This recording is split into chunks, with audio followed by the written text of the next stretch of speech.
जुलाई का महीना शुरू हो गया है और इस महीने में बहुत सी तीर्थ यात्राओं का आयोजन होता है।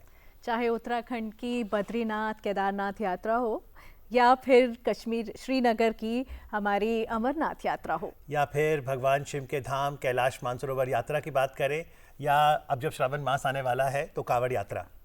ये यात्राएं आध्यात्मिक अनुभव के साथ हमारी शारीरिक और मानसिक स्वास्थ्य की परीक्षा भी होती हैं।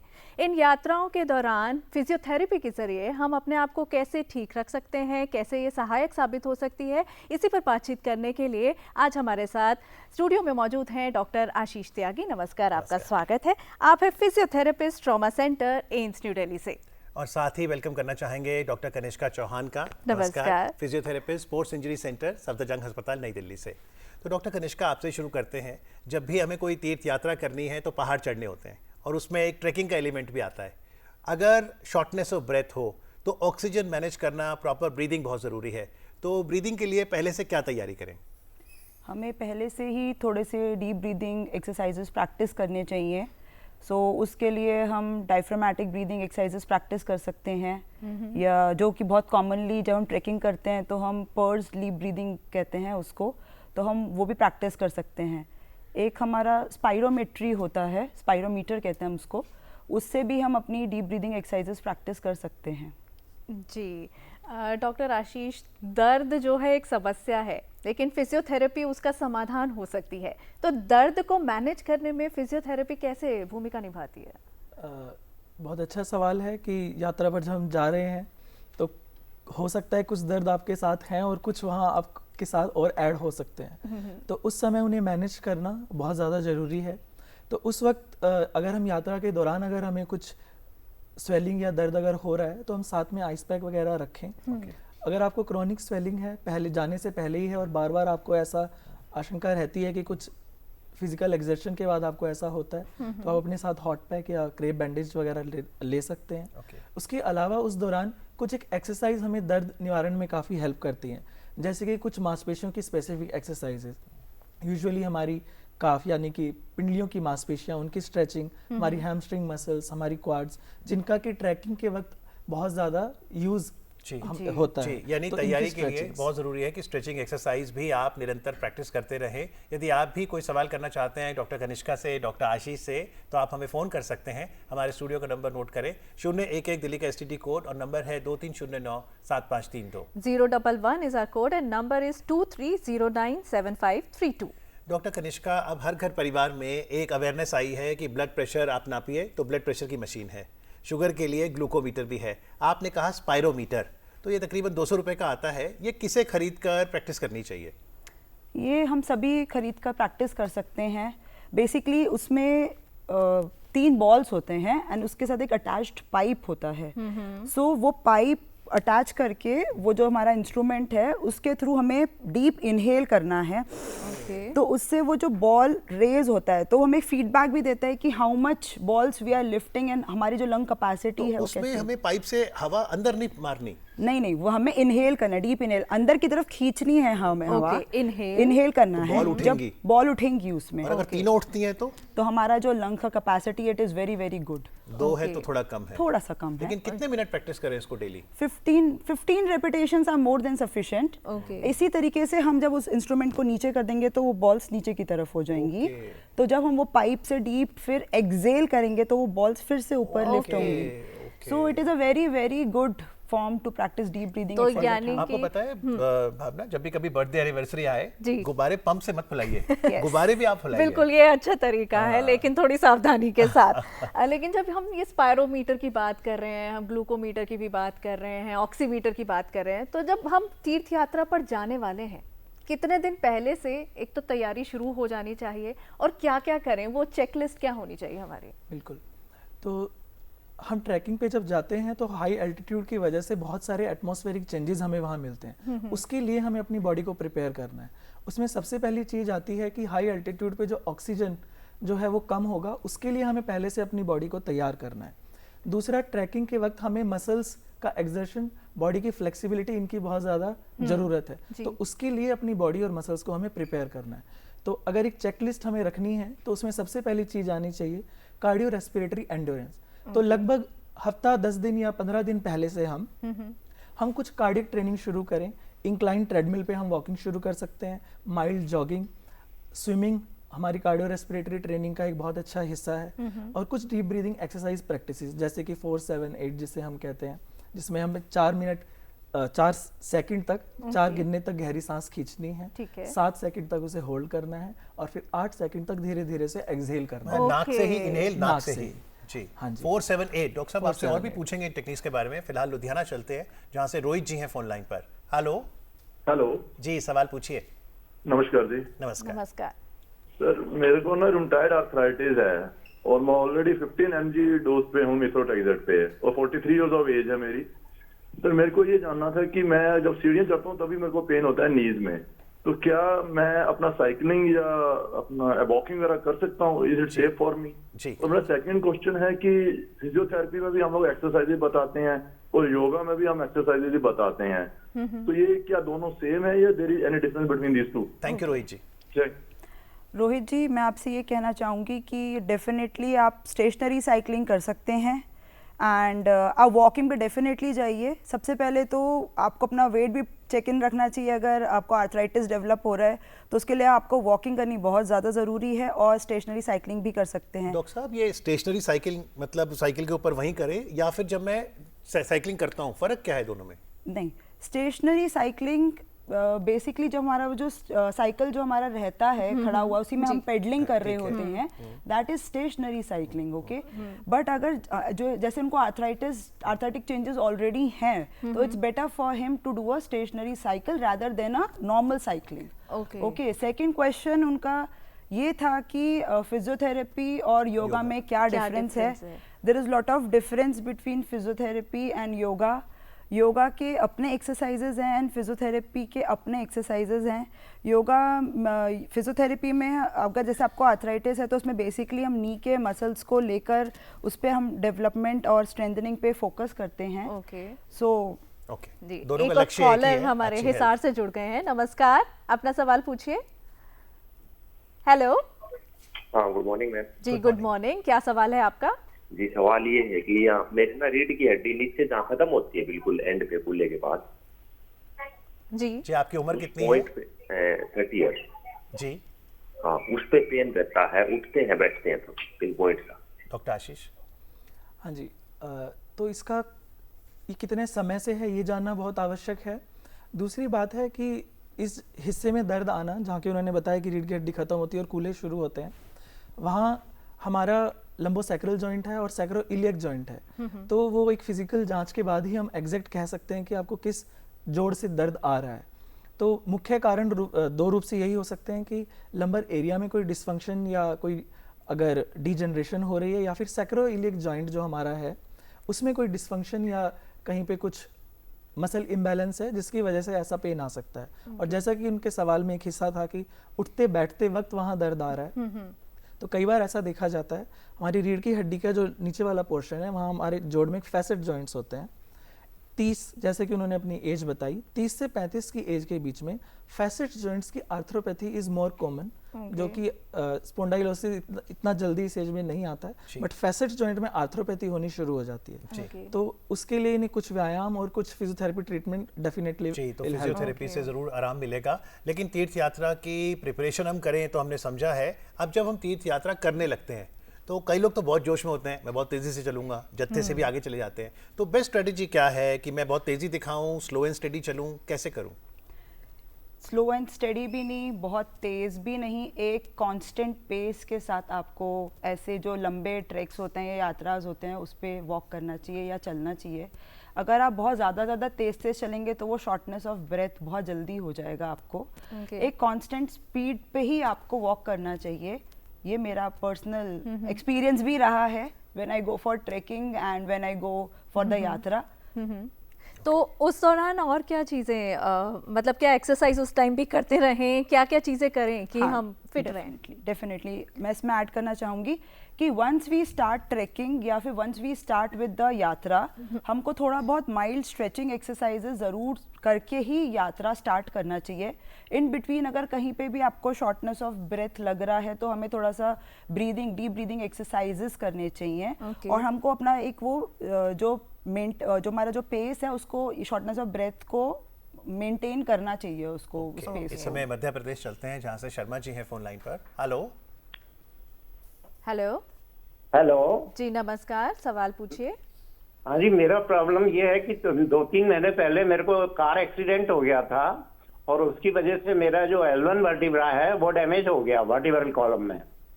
तो वो L1 वर्टिब्रा होने की वजह से, डैमेज होने से वैसे स्थिति ठीक है, लेकिन उठते बैठते चलते फिरते काफी प्रॉब्लम होती है मेरे को, और इवन टॉयलेट और जो नॉर्मल एक्टिविटी है वो भी करने में काफी प्रॉब्लम होती है। डॉक्टर्स का सजेशन है कि आप बेड रेस्ट करिए, बिल्कुल हिलिए डुलिए नहीं, लेकिन वो पॉसिबल नहीं है। मेरे 70 करीब एज है और मुझे सभी काम खुद करने पड़ते हैं, घर पे कोई है नहीं। जी डॉक्टर साहब, तो जैसा कि आपने बताया कि आपके L1 जो हमारी वर्टिब्रा है उसमें फ्रैक्चर या कुछ ऐसी दिक्कत हुई है जो कि आपने स्पेसिफाई नहीं किया और जिसके कारण से आपको ऐसी प्रॉब्लम आ रही है। तो इसमें 2 चीज़ों का ध्यान रखना होता है कि कितने समय से आपको ये अगर हुआ है। अगर आप 5-6 महीने से ऊपर हो चुके हैं तो आपको बेड रेस्ट की ज़रूरत बिल्कुल भी नहीं है। आप अपनी नॉर्मल रूटीन जो लाइफ है उसमें आप चल सकते हैं। आपको कुछ एक्सर्शन बहुत ज़्यादा नहीं करनी है।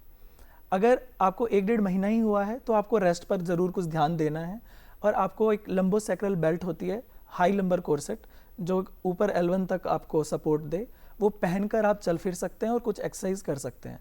Complete bed rest is not a good advice, क्योंकि उससे आपकी मसल्स और ज़्यादा वीक होनी शुरू हो जाएंगी, आपकी कोर स्ट्रेंथ कम होने लगेगी और आप जब डिपेंडेंट होने लगेंगे तो psychologically also and physically also it will deteriorate. जी, और जैसे आपने बेल्ट की बात की तो हमने देखा है बाजार में अब जब कभी नी में दर्द होता है ना डॉक्टर कनिष्का, तो बहुत से लोग नी कैप ले लेते हैं। तो अगर यात्रा जानी है, मैं कितना अपने मसल्स पे, नी पे ही निर्भर रहूं और कब है कि मैं नी या एक्स्ट्रा स्ट्रेंथिंग यूज कर सकता हूं? मैं इसके लिए ऐड करूंगी कि if a person is healthy, उसे कोई डिजेनरेटिव प्रॉब्लम नहीं है, आर्थराइटिस नहीं है या कोई नी पेन नहीं है, तो ही और she should carry the knee caps. But वो अपना बिना नी कैप के चल सकते हैं। बट हमें पता है कि हमें पहले से आर्थराइटिक चेंजेस हैं या नी आर्थराइटिस है या नी में कुछ मसल का टेयर है या लिगामेंट का टेयर है, तो definitely we should carry a knee cap. या फिर अगर हमें बैक में भी पेन है और हमें पता है कि हमें यात्रा पे जाना है, तो हमें डेफिनेटली जो लंबोसेक्रल बेल्ट्स हैं वो कैरी करना चाहिए अपने साथ। जी, ये जिस तरीके की नी कैप्स होती हैं, बेल्ट्स होती हैं और भी रिस्ट बैंड्स होते हैं, तो इनको परचेज करते वक्त क्या चीज़ें ध्यान में रखें, क्योंकि मार्केट में तो बहुत सारी अवेलेबल हैं। यूजुअली जो सवाल आता है अधिकतर लोगों के दिमाग में रहता है कि अगर घुटना दर्द हुआ तो हमें नी कैप पहनना ही है, और कई किसी से बिना पूछे भी और लगातार उसे पहनना इस्तेमाल कर देते हैं। तो इसमें देखा ये गया है कि आर्थराइटिस इनिशियल स्टेज पे कईयों को, हमारा जो मुख्य जोड़ है जिसको हम टिबियोफिमोरल जॉइंट कहते हैं, वहाँ आर्थराइटिस ना होने की वजह ऊपर कटोरी वाली जगह होता है जिसको हम पटेलोफिमोरल कहते हैं। ओके, जो ये पॉइंट यस, ओके। तो और जब हम नी कैप पहन लेते हैं तो वो हमारे पटेला को और ज़्यादा नीचे की तरफ दबाती है, जिससे घर्षण और ज़्यादा बढ़ जाता है। तो मतलब वो नुकसान पहुंचाएगा। यस, तो ऐसे केसेस में लंबे टाइम पहनने से एक तो वहाँ की मांसपेशियां कमजोर हो जाती हैं और लगातार दबाव के कारण चलते फिरते वक्त वहाँ घर्षण ज्यादा होता है, जिससे कि आर्थराइटिक चेंजेस और ज्यादा बढ़ जाते हैं। तो डॉक्टर साहब जो एक कटी हुई वाली आती है, यस, तो उन केसेस में बिल्कुल अगर किसी को नी कैप ऐसी जगह पहननी है और उन्हें लगता है कि हमें बेनिफिशियल होगी वो, तो इट्स बेटर जिसमें कटोरी का कटा हुआ पटेलर कटआउट होता है, तो कटोरी आपकी फ्री रहती है और बाकी जॉइंट आपका सपोर्टिव रहता है। डॉक्टर कनिष्का, हैदराबाद चलते हैं, सिटी ऑफ पर्ल्स, जहाँ से हमारे अगले कॉलर फोन लाइन पर। हेलो सर, नमस्कार। नमस्कार सर, मैं केदारनाथ हैदराबाद से बोल रहा हूँ सर। जी जी जी, मेरा वाइफ की उम्र 41 है सर। उनको अभी रिसेंटली ऑस्टियो आर्थराइटिस ग्रेड 2 का डिटेक्ट हुआ सर। ओके जी, तो अभी उनका बहुत सारा पेन हो रहा है सर। वो एक्चुअली प्रोफेसर है, स्टैंडिंग में पूरा करते हैं, जो मैंने लेक्चर्स पूरा देते हैं जी। तो अभी डॉक्टर साहब थोड़ा फिजियोथेरेपी मैंने ये किया सर, जी रिफर किया जी। तो फिजियोथेरेपी कितने टाइम कर सकते हैं दिन में और क्या क्या उसका फायदा रहेगा सर, और स्टैंडिंग में क्लास ले सकते हैं सर? जी, थैंक यू केदारनाथ जी। जी सर। डेफिनेटली स्टैंडिंग में अपना जो है क्लासेस ले सकते हैं, but she can use a knee cap अगर बहुत ज़्यादा एक्सेसिव पेन है तो। एंड मुझे लगता है definitely she should go to a physiotherapist, उनसे बेसिक नी स्ट्रेंथनिंग एक्सरसाइजेज वगैरह वो समझ के उनको कुछ आप रेगुलर। बता भी सकते हैं बैठे बैठे कुछ एक्सरसाइजेज जो हम कर सकते हैं डेली रूटीन हाँ जी बिल्कुल, डेफिनेटली ये तो आपको आराम से कहीं पे भी मिल जाएगा। You should lift your knee like this Okay. And toes को पुल करना है अपनी तरफ, okay. होल्ड करना है till the count of 10 Okay. And then go down Okay. And then again the we other can leg. Do it with the other leg like this. और toes को अपनी तरफ अपनी लेके तरफ पुल करके वन रखना कैन है। Feel the calves, yes stress on the yes calves. Yes, इसमें स्ट्रेच आता है। एंड सर पोजीशनिंग का बहुत ध्यान रखना है। Okay. इसमें ना इस पे जो नीज है वो आपके इस तरीके से ही होने चाहिए, जैसे Okay. आगे या बहुत ज्यादा पीछे एकदम ऐसे नहीं जुड़े होना चाहिए। हुए। हाँ, the Okay. Position should be like this and then उसको आपको आराम से लिफ्ट करना है, टोज Okay. को टुवर्ड्स Okay. योरसेल्फ पुल करके Okay. देन यहाँ पे होल्ड करना है। यानी कि ये जो पोर्शन है इसके नीचे बेस रहना चाहिए Exactly, एंड देन हमें exactly. नीज को अप डाउन हमें बेंड करना है। एंड जर्की मूवमेंट्स हमें नहीं करना जी, है। तो ये तो बात रही कि नी की कुछ एक्सरसाइजेस, अगर हम हाथ की, शोल्डर्स की या नेक की कहें तो हम डेली लाइफ में क्या शामिल यस करें? बिल्कुल, हम ऑफिस में जो डेस्क जॉब वाले होते हैं उनके लिए बहुत ज़्यादा इंपॉर्टेंट है। तो जब भी आप अपने काम में हैं, बीच बीच में आधा घंटे या पौने घंटे के बाद हम कुछ स्ट्रेचेस कर सकते हैं, जैसे कि आप अपने एक हाथ को पीछे लेकर जाएं और कान के पास अपना हाथ ले जाकर Okay. गर्दन को इस तरफ पुल कीजिए एंड 10 काउंट तक आप होल्ड कीजिए और 4 से 5 बार कीजिए। Okay. उसके बाद आप अपनी नोज को टुवर्ड्स आर्मपिट ले जाएं अच्छा। And then stretch it, hold it for 10 second and do it 4 or 5 times and then tuck in your chin and hold it. इससे हमारी नेक को स्ट्रेंथ मिलती है जी। एंड वॉक अराउंड अ जी, बिट। ये छोटी छोटी एक्सरसाइजेज हैं, हम सभी शामिल करें। तो जहाँ तक यात्रा की बात है, एक तो ब्रीदिंग ताकि ऑक्सीजन मैनेजमेंट हो पाए, दूसरा मसल्स की स्ट्रेंथनिंग, तीसरी दिक्कत जो डॉक्टर कनिष्का आती है कि जब मैं हाई ऑल्टीट्यूड पे गया, अच्छी नींद जरूरी है, रेस्ट रिकवर, लेकिन नींद नहीं आती, तो अच्छी नींद कैसे सुनिश्चित करें? अच्छी नींद कैसे सुनिश्चित करें, हाई एल्टीट्यूड पे पूछ रहे हैं आप मेरे से। वो आपको सबसे पहले तो मुझे लगता है उसके लिए आपको ना मेंटली भी बहुत ज़्यादा स्ट्रांग होना चाहिए, आपको मेडिटेशन भी करनी चाहिए उसके लिए, और आपको ये 1 या 2 मंथ्स प्रायर द यात्रा ही स्टार्ट कर देनी चाहिए। If you are mentally fit and if you are मतलब कॉन्फिडेंट, देन आपको अच्छी नींद भी आएगी वहाँ पे। तो यानी जो मेडिटेशन है उसको भी अपने एक डेली रूटीन में हमें में, लेके आ जाना बिल्कुल, चाहिए बिल्कुल, यात्रा बिल्कुल। से पहले। तो एक और कॉलर हमारे साथ जुड़ गए हैं। मनोज जी नमस्कार, अपना सवाल पूछिए। हेलो जी हाँ, गुड मॉर्निंग। जी, गुड मॉर्निंग, अपना सवाल पूछिए। जी हम बोल रहे थे कि हमको स्पाइनल का प्रॉब्लम है। हाँ जी, दो हड्डी के बीच में नस दबा हुआ है। एमआरआई करवाने के बाद ये रिपोर्ट आया। जी, तो वो उसका समस्या का समाधान बता दीजिए। उठते बैठते जो उनको बहुत प्रॉब्लम होता है। ब्रीदिंग में दिक्कत आती है आपको? जी ब्रीदिंग में, सांस सांस लेने में? लेने में दिक्कत? Spinal problem. नहीं, सांस लेने में कोई दिक्कत नहीं है। अच्छा अच्छा, जी डॉक्टर साहब। तो मनोज जी, जैसा कि इन्होंने बताया कि उनकी एमआरआई में आया है कि 2 रीढ़ की हड्डी के बीच में डिस्क या किसी और कारण से उनकी नस दब रही है, जिसकी वजह से उन्हें उठने बैठने में दिक्कत आ रही है। तो इसमें हमें देखना होगा कि वो नर्व किस वर्टिब्रा के बीच में दब रही है, और जब नस निकलती है तो 2 हिस्से वहाँ से होते हैं, एक होती है एग्जिटिंग नर्व रूट और एक होते हैं ट्रेवर्सिंग नर्व रूट। तो ये जानना जरूरी है कि वो ट्रेवर्सिंग नर्व रूट है या फिर एग्जिटिंग नर्व रूट है। उसके अकॉर्डिंग उनका ट्रीटमेंट फिजियोथेरेपी में और मैनुअल थेरेपी के अकॉर्डिंग डिसाइड होगा, और इनको फिजियोथेरेपी के लिए जाना चाहिए कि वहाँ पे प्रॉपर क्लिनिकल एग्जामिनेशन के बाद उनका ट्रीटमेंट वहाँ शुरू हो सकता है, और with strengthening and other manipulations and other techniques he will be better and without surgery we can go for it. जी डॉक्टर, हाइड्रेशन यानी कि हाइड्रेटेड रहना वैसे तो हमारी डेली लाइफ में बेहद ज़रूरी है, लेकिन जब हम ट्रैवल कर रहे हैं तब भी बेहद ज़रूरी है, यात्राओं पे ज़रूरी है। तो ये जो हाइड्रेशन लेवल जो है हमारा बोन हेल्थ और हमारी मसल हेल्थ के लिए कितना ज़्यादा ज़रूरी है, और कैसे हाइड्रेटेड रहें? ये बहुत बहुत ज़्यादा ज़रूरी है। मेरे पास बहुत सारे पेशेंट्स आते हैं जो कि मुझे सबसे पहले कंप्लेन करते हैं कि मैम हमारी काफ में बहुत पेन है, बहुत दर्द है, नस पे नस चढ़ जाता है। तो हम उनसे पूछते हैं कि आप कितना पानी पीते हैं। आधे से ज़्यादा लोगों को तो पता ही नहीं है कि जो ये काफ पेन्स होते हैं मोस्टली इलेक्ट्रोलाइट इम्बैलेंस या लैक ऑफ हाइड्रेशन की वजह से ही होते हैं।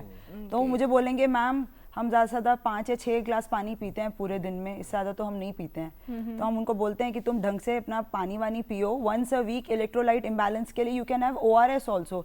जो ये लंबी यात्राएं हैं ना, इसमें इलेक्ट्रोलाइट इम्बैलेंस भी बहुत ज़रूरी है, तो ORS वगैरह भी लोगों को अपने साथ कैरी करना चाहिए। तो बिल्कुल हाइड्रेशन रखें और इलेक्ट्रोलाइट बैलेंस मेंटेन करके चलें। ORS का घोल आप ले सकते हैं। चलते चलते डॉक्टर साहब, जब हाइट पे जाते हैं तो वहाँ पे सूरज की रोशनी है, UV एक्सपोजर है, आंखों का ख्याल कैसे रखें?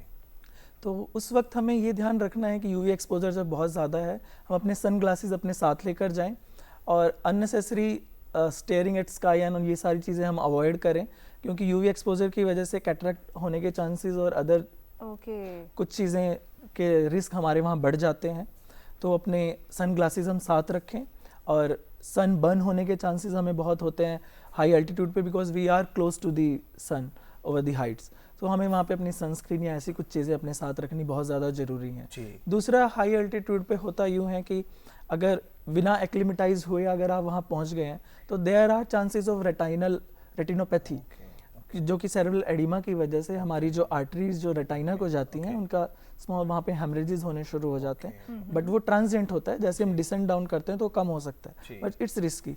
तो एक्लिमेटाइज होते हुए हर 7,500 की फीट की चढ़ाई के बाद आप कुछ समय एक नाइट स्टैंड लीजिए कि आपकी बॉडी एक्लिमेटाइज हो जाए, फिर आप आगे बढ़ें, तो इन सब चीज़ों के चांसेस बहुत कम हो जाते हैं। तो प्रॉपर प्रिपरेशन, प्रॉपर एक्लिमेटाइजेशन और ये जो छोटी छोटी टिप्स आज डॉक्टर साहब ने बताई हैं, इन्हें ज़रूर मद्देनजर रखिएगा। आज कार्यक्रम में आके चर्चा करने के लिए डॉक्टर आशीष त्यागी आपका, डॉक्टर कनिष्का चौहान आपका बहुत बहुत आभार। Thank you very much.